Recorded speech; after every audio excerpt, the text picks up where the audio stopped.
Hola, ¿qué tal amigos? Muy buenas noches. Me da mucho gusto verlos nuevamente por aquí. También quiero decirles que hay cosas que no se aprenden en los libros ni se enseñan a la escuela. Algunas de ellas son creencias populares sin fundamentos, pero cuyo alcance ha trascendido hasta convertirse en parte de la vida cotidiana. Por ejemplo, eso de colocarle un seguro o un listón rojo a una embarazada cuando hay eclipse. Tal cosa no tiene justificación científica, pero se sigue haciendo hasta el día de hoy, y hay quienes aseguran que funciona para que el bebé no nazca con alguna afección en su cuerpo. Por otro lado, hay creencias cuya evidencia resulta inexplicable, pues evitar determinadas acciones o llevarlas a cabo supone resultados beneficiosos o catastróficos para la persona involucrada. El hecho de haber ignorado una de esas recomendaciones sin respaldo comprobado casi le cuesta la vida al escucha que nos compartió su historia de terror. Y aunque lo sufrió en carne propia, todavía le resulta perturbador e incomprensible. Así que ponte cómodo y disfruta del relato que tenemos para esta noche. ¿Están listos para esto?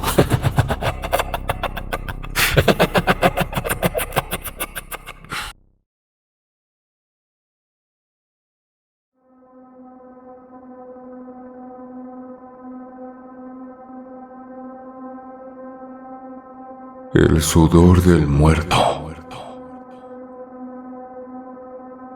Mi nombre es Luis y desde muy joven me interesó la medicina forense, de modo que estudié y me especialicé en esa rama. A los 28 años, después de innumerables obstáculos, me titulé como médico forense y entré a trabajar en una morgue adscrita al gobierno municipal. Ahí recibíamos todo tipo de cadáveres. Por ejemplo, algunos con decesos comunes, como alguien que falleció por infarto agudo al miocardio y no sufrió en lo más mínimo. Asimismo, también llegaban cuerpos con diferentes signos, como golpes y moretones, o víctimas con impactos de bala, fracturas y mutilaciones. Dado que el rubro me interesaba muchísimo, trabajé con las personas que llegaron a la mesa sin importar cuáles fueron las circunstancias en las que murieron. Llegó el día en que recibimos a un señor de aproximadamente 70 años, el cual fue recogido por la mañana en una plaza local después de que se desplomara repentinamente. Sufrió un infarto fulminante y los paramédicos no pudieron hacer nada por él. Para más problemas, entre sus cosas no llevaba un solo documento a través del cual se pudiera identificar. Tampoco contaba con un teléfono celular al cual su gente lo intentara contactar. No supimos si se lo robaron o nunca llevó consigo uno. En casos como ese, se sube el reporte correspondiente y se espera hasta que la familia inicie el proceso de búsqueda por desaparición. Ahí es cuando suelen vincular a los desaparecidos con algún cuerpo que cumpla las características mencionadas en su ficha personal y se notifica a los interesados con el objetivo de que acudan al reconocimiento. Como es evidente, eso puede demorar al menos 8 horas, pero también se puede extender a más de 2 semanas o nunca concretarse. Por lo tanto, los forenses debemos de preparar el cuerpo y ponerlo en refrigeración a fin de ralentizar el proceso de deterioro y putrefacción. Tras hacer el papeleo pertinente, el personal bajó el cuerpo a la morgue y nos señaló que se hallaba en calidad de desconocido. Los empleados pasaron la bolsa a una de las mesas y lo dejaron ahí como si se tratara de cualquier cosa, menos de un ser humano. Poco después, yo mismo la abrí para iniciar mi labor como profesional de la muerte. Lo primero que noté fue que el anciano llevaba plasmada en su cara la desesperación que sintió momentos antes de perecer. Quizás se dio cuenta de lo que le estaba ocurriendo y su cabeza procesó en esas milésimas de segundos lo que implicaba morir lejos de su casa, dejar innumerables problemas, no haberse despedido de sus seres queridos o causarles apuros con su repentino deceso. Iba vestido de modo informal, así que existían pocas posibilidades de que se dirigiera al trabajo. Además, para su edad ya debería de estar jubilado. Entonces, quizá fue a un mandado o estaba dando ese paseo que efectuaba diariamente y que le brindaba una satisfacción especial al valerse por sí mismo todavía.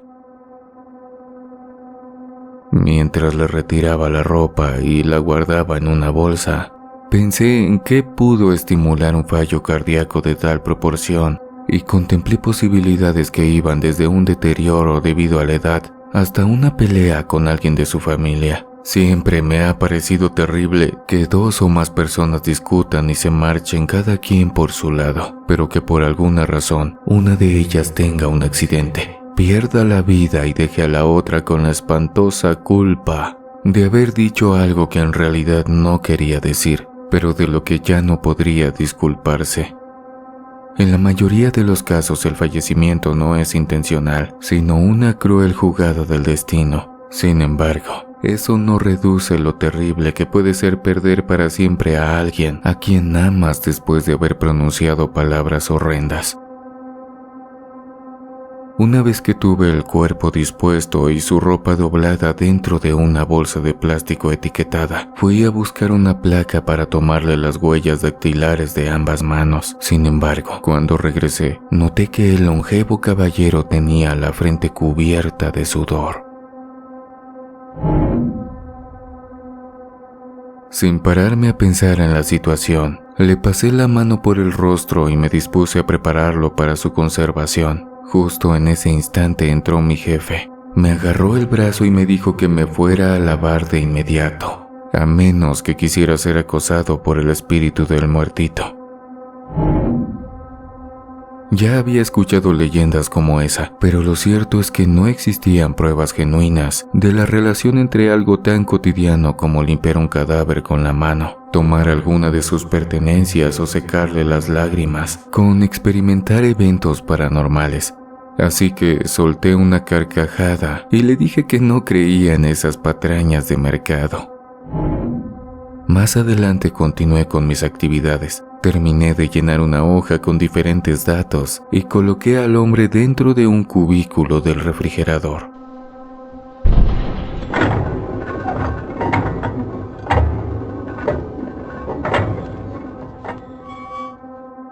En punto de las 8 de la noche, salí de la morgue, me monté en mi preciada moto y volví a mi casa.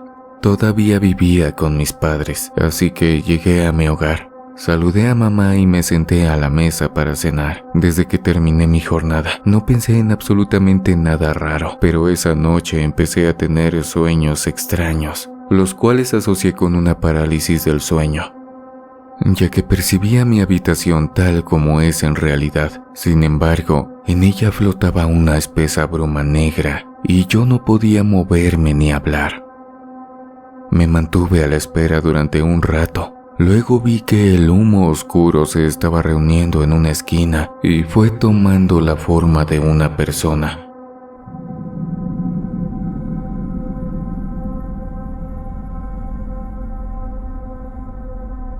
Aunque traté de descubrir a quién aludía la silueta, no fui capaz de asociarla con nadie que conociera, en especial porque ostentaba rasgos de una persona de la tercera edad. Durante esa extraña pesadilla, podía oír muy bien los sonidos que se generaban en mi cuarto y empecé a escuchar un crujido desagradable.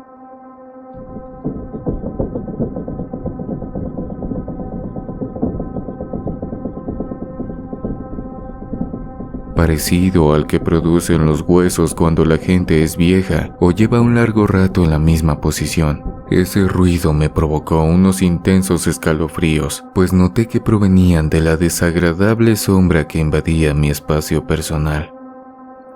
En cuanto me percaté de eso, el espectro empezó a acercarse a mi cama y el miedo se desató en lo más profundo de mis entrañas. Traté de levantarme, mas no podía hacerlo. También quise gritar para que alguien, ya fueran mis padres o alguna de mis hermanas menores, acudiera en mi auxilio. Por desgracia, mi boca permaneció sellada. Con pasos vacilantes e ignorando la desesperación que me consumía, el macabro intruso continuó moviéndose de manera lenta y emitiendo sus escabrosos ruidos. los cuales ahora también me resultaban nauseabundos a extremos insospechados. En cuanto aquella presencia se colocó junto a mi lecho, percibí un fuerte hedor a putrefacción, pero también me pareció que la acompañaba esa fragancia característica de los refrigeradores, algo así como un frío metálico. Una cosa que quizá es indescriptible, pero que se impregna en alimentos que llevan más tiempo de lo debido en la nevera. Esas circunstancias me sacaron de la lúgubre ensoñación, pues supe que el acoso provenía del trabajo que desempeñaba día a día. Traté de apretar los puños en señal de molestia y saqué coraje desde el fondo de mi pecho. Luego balbuceé todos los insultos que me llegaron a la cabeza. De ese modo mis labios se separaron y logré que mis palabras resonaran en la habitación. El sonido de mi voz consiguió sacarme de la pesadilla, y aunque tenía el corazón desbocado, pude ver que me hallaba solo.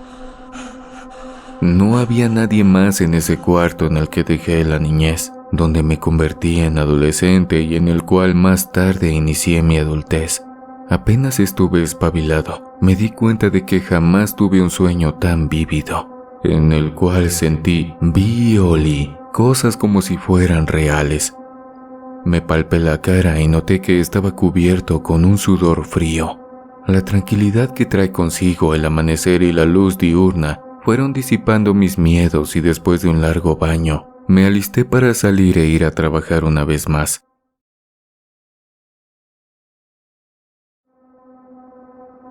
Esa jornada fue común. Recibimos 2 cuerpos y también a un par de personas que rastreaban el paradero de un familiar. Por buena o mala suerte, reconocieron a quien buscaban en un cuerpo que llevaba casi 8 días en el refrigerador. Se trataba de una víctima de la delincuencia, alguien que por sus características fue levantado por el crimen organizado.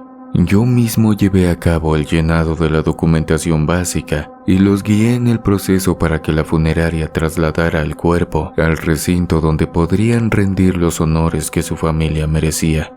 En algunos momentos, los visitantes lloraban con tal dolor que hasta a mí se me inundaban los ojos, pero mantuve la compostura. Me dolió enterarme de que el muchacho fue usado como rehén y cuando ya no lo necesitaron, le colocaron un proyectil en la frente y lo arrojaron a un campo baldío en el que tardaron muchos días en encontrarlo. Así es esta labor.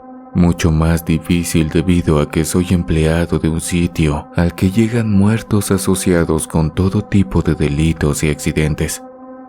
Tuve varios días y noches sin novedad, pero un viernes, después del trabajo, me pasé a tomar un trago con mis amigos. Llegué a casa algo entonado y en cuanto me metí a la cama, empecé a percibir algo muy raro. Me acomodé boca arriba y sentí como si estuviera cargando algo de gran peso, lo cual me dificultaba respirar o moverme. Conforme pasaban los minutos, la pesadez se iba incrementando y llegó a mi nariz un aroma a podrido. La luz de mi habitación estaba apagada, pero mi familia aún andaba despierta y se filtraba la luminosidad de los pasillos, así que podía ver perfectamente que no tenía nada encima de mí. De pronto, noté un extraño hundimiento en la cama.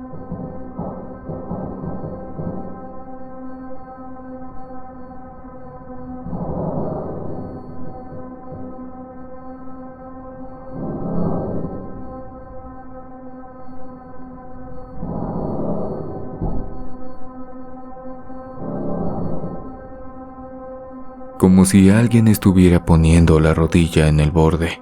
En cuanto lo detecté, el hundimiento remitió y fui consciente de que algo prohibido para mis ojos se apoyó ahí durante unos instantes.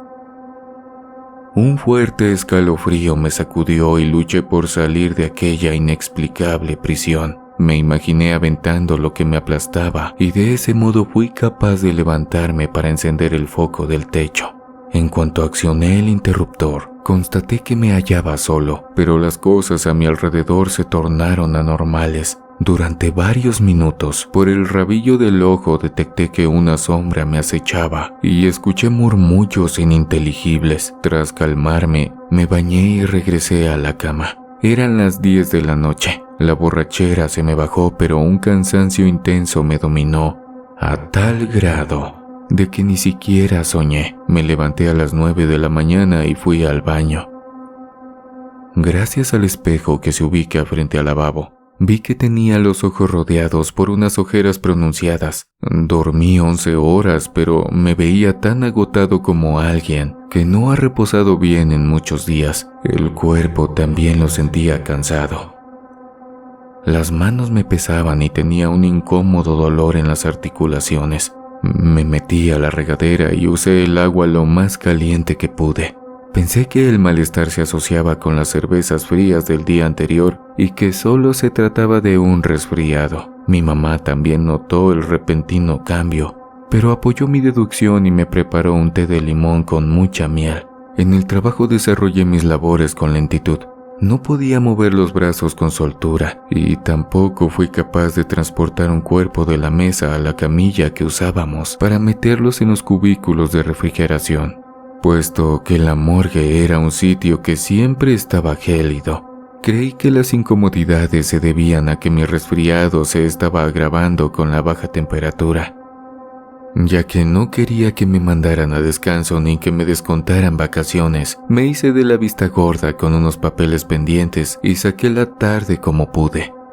Al siguiente día era mi descanso, por lo tanto, me dedicaría a reponerme. El problema fue que no tuve mejoría. Al contrario, mi cansancio aumentó y empecé a perder el apetito. Algo inexplicable me estaba pasando y no lograba comprender de qué se trataba.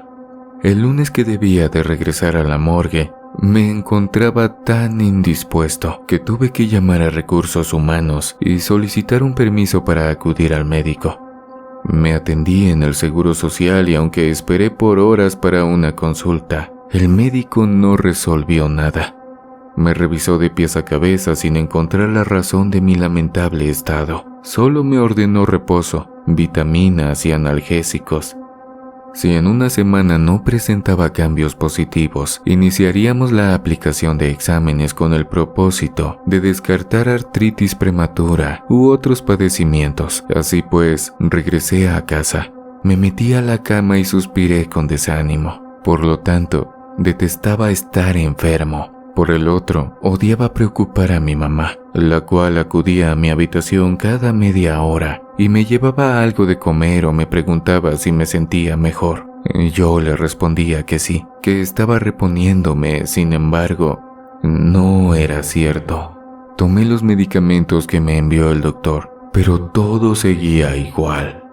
Uno recibe una enorme bendición cuando tiene a su querida madre consigo y ella le brinda su cariño incondicional. La mía no se quedó quieta. Pronto la vi llegar con una pomada para el dolor de las articulaciones. Sus manos santas me frotaron los brazos, la espalda y las rodillas. Tras percatarse de que eso no funcionaba, buscó hierbas cuyas propiedades prometían calmar mis intensos dolores y revitalizar mi cuerpo. Me imagino que al estar comprando esas plantas, fue como se enteró de una señora que atendía casos especiales, extraños e inexplicables, pues unos días después tocaron la puerta de la casa y recibió a una desconocida. La visitante acudió a mi cuarto momentos más tarde y se presentó como Amanda, una bruja blanca. La señora me pidió que le contara qué sentía, si había tenido malos sueños o visto cosas raras. De inmediato le relaté mis pesadillas y lo que me ocurrió tras beber un poco. Fui tan descriptivo como pude, y no sé por qué, pero me aferré a esa mujer. La vi como si se tratara de mi salvación.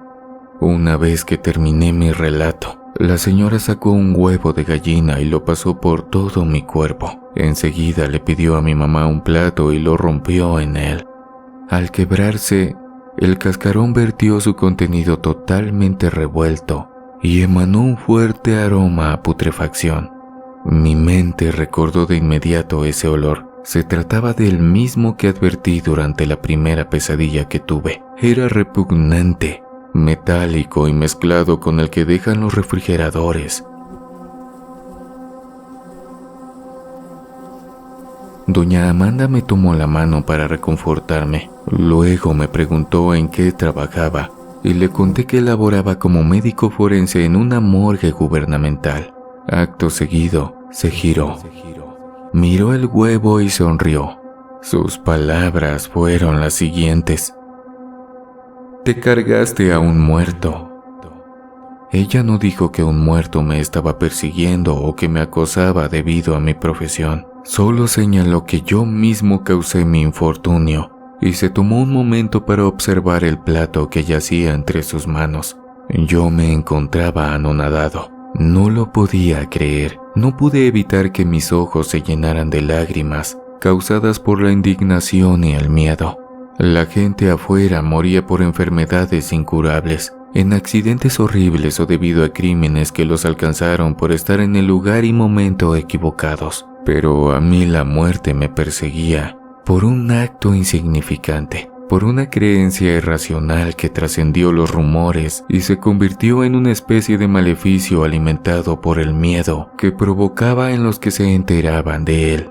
Como si leyera mis pensamientos, la señora Amanda sonrió y me dijo: «No se puede saber por qué pasan estas cosas, sin embargo ocurren. A lo mejor le sucedió lo mismo a alguien hace mucho tiempo. Otra persona lo notó y les pasó ese conocimiento a las generaciones venideras. Pudiste mover el cadáver sin cuidado. Quizá un aspecto de él te pareció gracioso, o a lo mejor tomaste alguna cosa que llevaba, o limpiaste algo en su cuerpo que no te correspondía. A los muertos hay que respetarlos, muchacho. No digo que lo hayas hecho a propósito, pero este espíritu con el que cargas está enojado, y no contigo, sino con la vida. ¿Qué sabes de él?». Por medio de susurros le hablé a la señora sobre los fallecidos que ingresaron a la morgue, y en cuanto le conté sobre el anciano del infarto, gritó que era él. Aseguró que ahora podía verlo mejor en el plato, y aplaudió con un júbilo inusitado. Esa mujer lucía tan gozosa como si se divirtiera con mi caso. En cambio, a mí me dolía el cuerpo como si me estuvieran ensartando pequeños alfileres sin parar. Estoy seguro de que en esos instantes me veía tan demacrado como el anciano que yacía dentro de un refrigerador en mi trabajo. Yo me encontraba envuelto en una oscuridad tan espantosa y doña Amanda brillaba de una forma maravillosa. Poseía una luz que le atribuyó el destino, la cual le permitía comprender cosas que otras personas no lograban siquiera considerar. Esa luminosidad bendita fue la que me permitió volver al camino y fui capaz de seguir el fulgor de su alegría. Tras ese milagroso momento, le tomé una mano y le pedí que me ayudara. Ella solo estaba esperando que pronunciara las palabras adecuadas, ya que se levantó y fue por una bolsa que dejó afuera de mi habitación. Regresó y sacó varios montones de pétalos blancos que esparció sobre mi cama. Enseguida colocó 6 veladoras, pero las puso al revés, es decir, en lugar de encender el pabilo como es común, les dio la vuelta y les retiró la laminilla del fondo a fin de que se quemaran de manera invertida. Puso 2 al lado de mi cabeza, una a la izquierda y otra a la derecha. Otro par lo colocó en el piso, a la altura de mi estómago. La quinta la acomodó en mis pies y la sexta, alejada, junto a la ventana. Minutos adelante, el aroma de la cera inundó mi cuarto y se unió a los rezos de la mujer, la cual también extrajo unos ramos de hierbas y los usó para darme una potente limpia.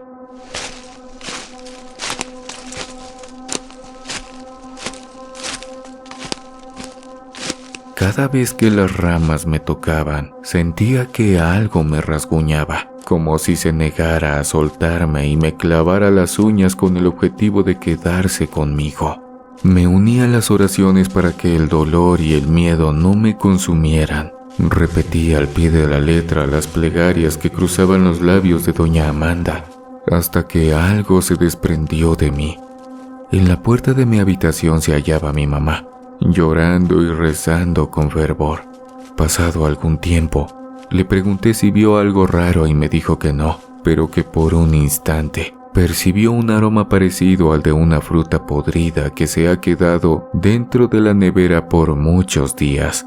En algún momento de ese ritual, perdí el conocimiento. Entonces tuve una especie de visión en la que un hombre mayor se encontraba acurrucado en una esquina oscura y lloraba con amargura.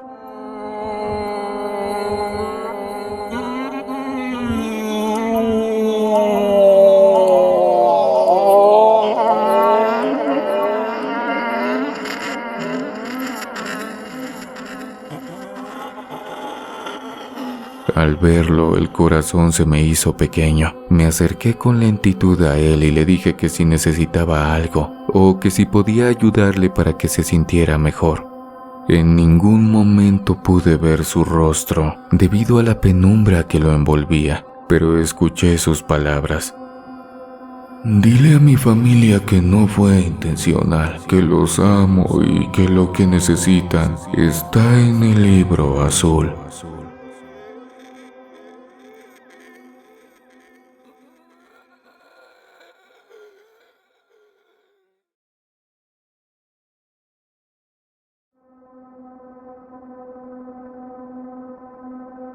Apenas desperté, me di cuenta de que me sentía mejor. Las articulaciones ya no me dolían y las ojeras de mi cara se redujeron muchísimo. Me reincorporé al trabajo 5 días más tarde y para esa fecha, el anciano continuaba esperando en su fría celda.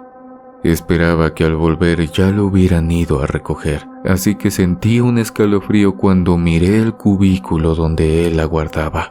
Me acuerdo de que le hablé y le dije que no le tenía rencor por haberme lastimado, aunque no me lo merecía, y le prometí que si su familia lo encontraba, les daría el mensaje que escuché durante mi sueño. Antes de cumplirse 3 semanas, llegó a la morgue una mujer de mediana edad, la cual buscaba a su papá. Nos dio sus características y nos mostró una foto.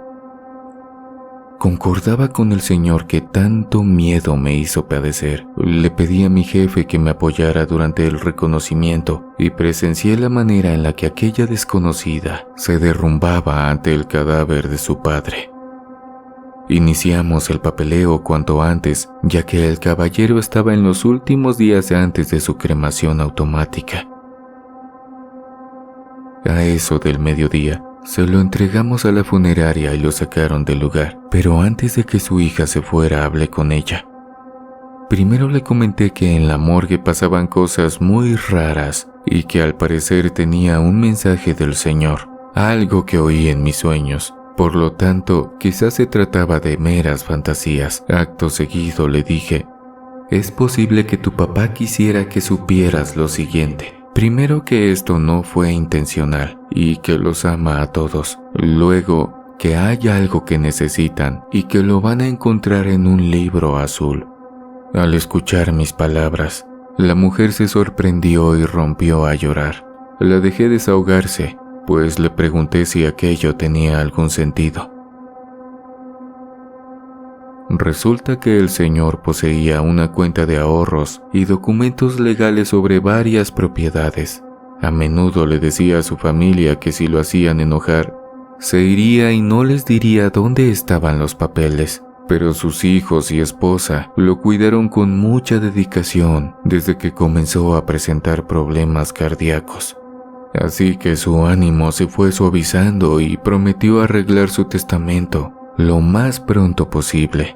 La mujer me aseguró que su padre era una persona berrinchuda. Sin embargo, lo querían mucho y lo dejaban quejarse de cosas irracionales como aquella. El día en que desapareció, creyó que alguien intentó robarle la clave de su cuenta, porque recibió un mensaje donde le decían que se hizo un gasto desconocido. Tras gritar y enojarse con todos, salió con rumbo al banco e hizo caso omiso a las palabras de sus hijos. Aquello era un mensaje falso, un intento de extorsión de los que abundan hoy en día. El señor salió enojado, se sintió mal en el camino y falleció sin reconciliarse con su familia. Pero a través de mí lograría entregarle a su hija lo que en realidad nadie le quiso arrebatar. Si lo que soñé era realmente un mensaje del más allá, eso significaba que la clave bancaria, junto con el dinero que contenía y los papeles con los que podrían tomar posesión legal de sus terrenos, pasarían a manos de sus descendientes. De ese modo el hombre podría expiar los errores de su pasado y recompensar el cariño que le brindaron. Esa idea me parecía un buen cierre a su vida y también un final adecuado para la experiencia que casi me lleva a la tumba. No obstante, como yo no pretendía acudir al funeral del señor ni vincularme más con su familia, solo le pedí a su hija que me contara si llegaba a encontrar lo que esperaba en el intrigante libro azul, y le escribí mi número de celular en un papel.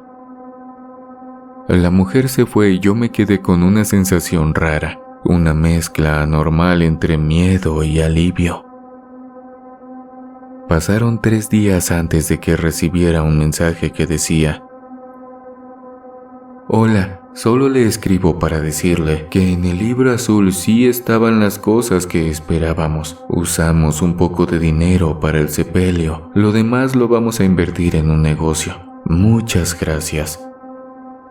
Saber eso fue un shock para mí y también una confirmación de que fuera de los libros, de los estudios y de la ciencia, hay cosas que no tienen explicación, pero que existen de verdad.